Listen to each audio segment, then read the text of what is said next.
तो wire of spy universe की अगली फिल्म अल्फा थिएटर्स में रिलीज हो चुकी है। इस यूनिवर्स के अंदर हमने पहले टाइगर, पठान और वॉर की फिल्में देख रखी हैं, जिसके अंदर एक ही तरीके की स्टोरी लाइन, एक ही तरीके के टेम्पलेट, एक ही तरीके के कैरेक्टर्स यूज होते हैं। वही बार बार तुम्हें इंडिया पाकिस्तान वाला एंगल देखने को मिलेगा। अल्फा के ट्रेलर से भी यही लग रहा था कि वो भी यही सब चीजों को फॉलो कर रही है। क्या उसने ऐसा किया? मूवी के अंदर अच्छा क्या था, बुरा क्या था, इन सभी को डिस्कस करेंगे इस वीडियो में।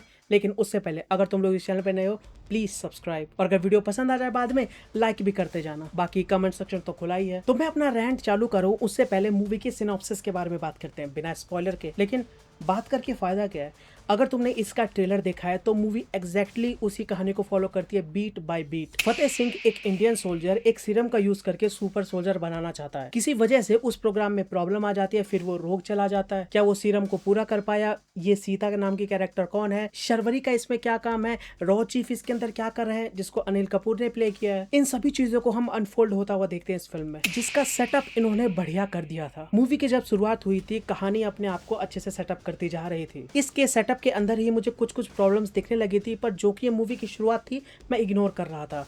पर जो चीज मुझसे इग्नोर नहीं हुई वो थी बॉबी देओल का एक्सेंट। भाई किसका आइडिया था कि बॉबी देओल को जबरदस्ती हरियाणवी बना देते हैं? और ये चीज ऐसी नहीं थी कि तुम अगर इग्नोर कर दोगे तो तुम्हारे नजरों से छूट जाएगी। नहीं, ऑन द फेस है। अनिल कपूर और बॉबी देओल का कैरेक्टर आपस में बात कर रहे हैं, बॉबी देओल शुद्ध हिंदी में बात कर रहा है, फिर अचानक से एक वर्ड हरियाणवी का आ जाएगा। ये चीज थ्रू आउट द मूवी चलती है, और जब भी वो डायलॉग बोलेगा तुम्हारे कान को चुभेगी। जब जब नहीं चुभेगी, देखना वो प्योर हिंदी का डायलॉग होगा। हिंदी बुलवा लेते, कोई फर्क नहीं पड़ता कहानी को। अल्फा मूवी की जो कहानी है ना, अगर तुम उसके कॉन्सेप्ट के बारे में सोचोगे तो काफी इंट्रीगिंग कॉन्सेप्ट है। उसको अगर अच्छे से ये लोग अप्लाई करते तो मूवी बढ़िया निकल सकती थी। पर जितने भी आइडिया इन्होंने सोचे थे उसको सिर्फ सरफेस लेवल पे अप्लाई किया, और बिल्कुल ही डम राइटिंग के साथ। मतलब इतने ज्यादा मूवी के अंदर लॉजिकल फ्लॉज है कि तुम गिनते गिनते थक जाओगे, पर ये मूवी उनको अटेम्प्ट करते करते नहीं थकेगी। सबसे पहला तो यही सुनो, सीता का जो कैरेक्टर होता है उसको बताया जाता है कि ये बहुत ज्यादा इंटेलिजेंट है, इसकी फिजिकली और मेंटल एबिलिटी बहुत ज्यादा है, मैथ्स में, पजल्स में काफी आगे है। फिर मूवी के अंदर शॉट आता है कि बॉबी देओल का कैरेक्टर सीता के ऊपर अल्फा बना रहा होता है। सीता का कैरेक्टर पूछता है कि ये क्या है?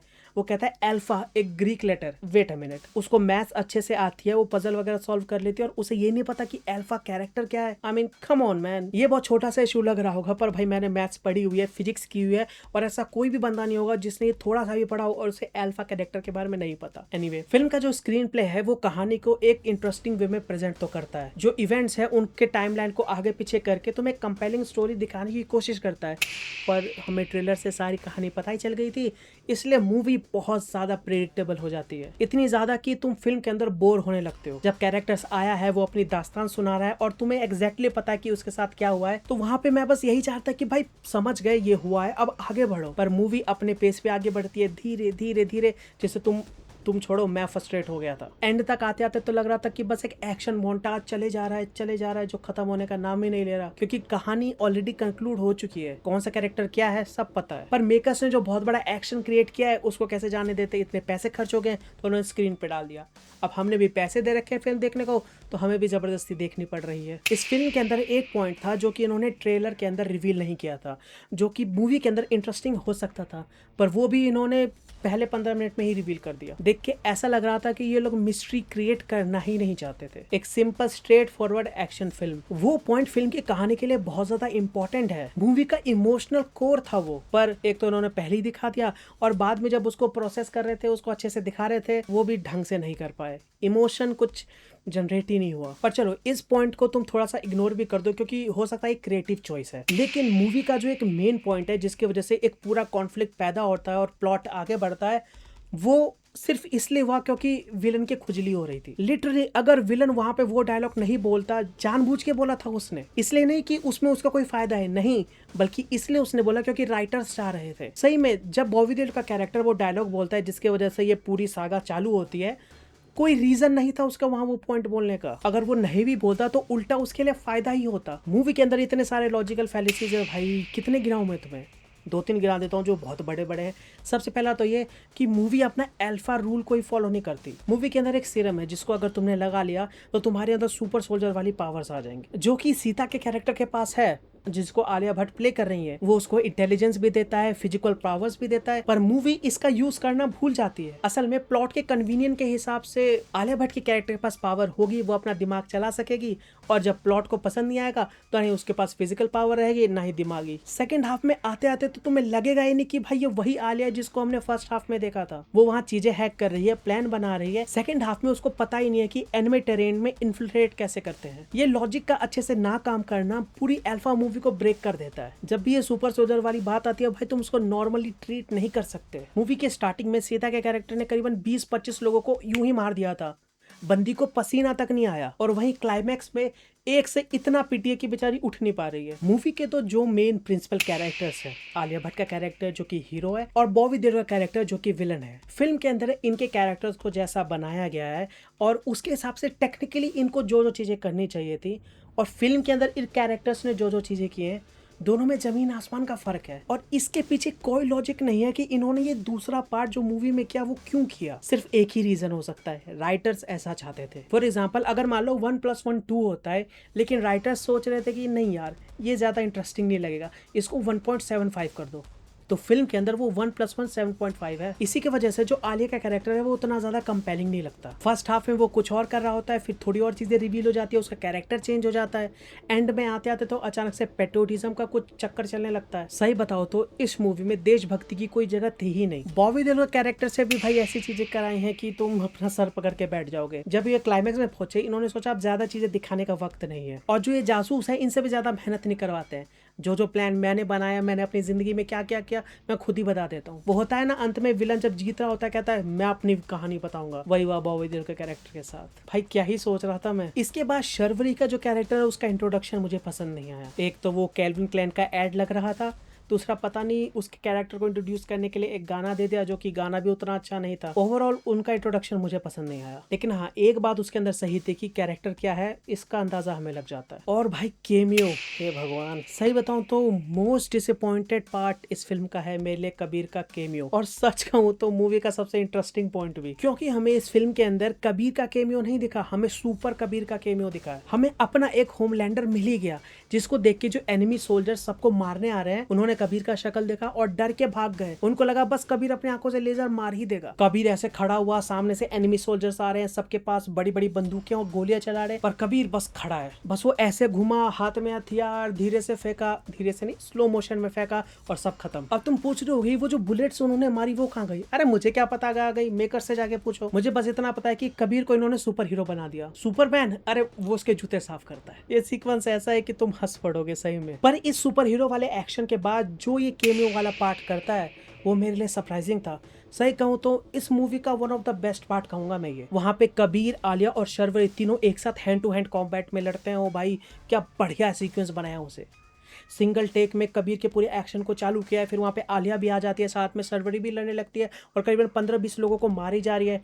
वहाँ गन भी चल रहे हैं, हैंड टू हैंड फाइट भी हो रही है, चाकू वगैरह भी चल रही है, और काफी अच्छा सीक्वेंस बनाया है। इसी के साथ अल्फा की मैं यहाँ पहली बार तारीफ करना चाहूंगा कि मूवी के जो एक्शन सीक्वेंस हैं, mainly hand to hand combat, इसके अलावा जितने भी हैं उनको गिनो ना गिनो तुम्हारी मर्जी है। हैंड टू हैंड कॉम्बैट जितने भी है फिल्म के अंदर सबके साथ बहुत बढ़िया है। सबसे पहले हम देखते हैं शर्वरी वर्सेस आलिया में, वो भी बहुत अच्छा सीक्वेंस है। फिर यहाँ इंटरवल के बाद कबीर के साथ जब वो दोनों लड़ती हैं, बहुत बढ़िया। और क्लाइमैक्स में, क्लाइमैक्स कैसा था उसके ऊपर ज्यादा बात नहीं करूं तो ही बढ़िया है। वहाँ लॉजिकल प्रॉब्लम्स गिनने गए तो ये वीडियो 2-3 घंटे की बन जाएगी। वहाँ पे बॉबी देओल और आलिया भट्ट का एक hand to hand combat sequence है जो कि बहुत अच्छे से क्रिएट किया है। वो अल्फा रूल वाले सेक्शन में मैंने नहीं कहा था कि आलिया भट्ट अचानक से एक आदमी से पिटती है, हाँ तो वो बॉबी देओल का कैरेक्टर है। पता नहीं क्लाइमैक्स में अचानक उसके पास इतनी पावर कहाँ से आ जाती है, पर जो भी था एक बढ़िया सीक्वेंस क्रिएट किया था। वो ट्रेलर में तुमने देखा ही होगा, वो आलिया भट्ट उछल के आ रही है और यहाँ से उसको गले में पकड़ लेता है, वही वाला सीक्वेंस। और अगर देखने जाओगे तो बॉबी देओल ने अपने कैरेक्टर को भी बहुत अच्छे से प्ले किया है। उनकी एक्टिंग भी पूरी मूवी में सबसे अच्छी थी,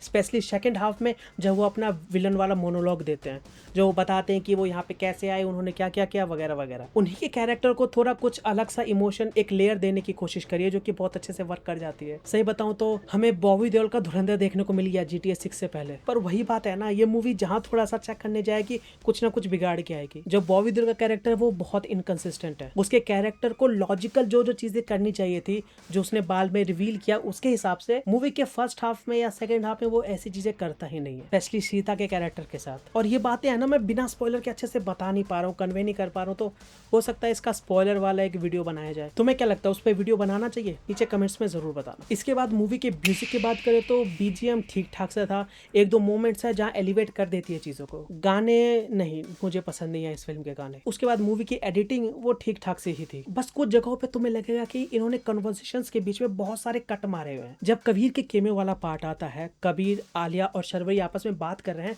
वहां पे इतने ज्यादा कट मारे हुए हैं और ऐसे कट्स मारे हुए हैं कि तुम्हें शक हो जाएगा क्या ये एक्टर्स एक साथ कभी स्टेज पे थे भी। सिंगल टेक एक्शन सीक्वेंस है इसके अंदर, पर क्या वो इन्होंने एक साथ किया है? पता नहीं भाई, कुछ भी हो सकता है। और लास्टली मूवी की जो सिनेमेटोग्राफी है, वहां पे कुछ कुछ फ्रेम्स काफी अच्छे लगते हैं। एक तो एज अ सिनेमा काफी बढ़िया लग रहा था, और दूसरा जो वायर ऑफ स्पाई यूनिवर्स का हम टिपिकल टेम्पलेट देखते हैं, वो येलोइश, उससे कुछ अलग हटके इसके देखने को मिलता है कुछ कुछ फ्रेम्स के अंदर। तो राम गाथा के बाद सबसे बड़ा क्वेश्चन आता है कि क्या इन्होंने इंडिया पाकिस्तान किया?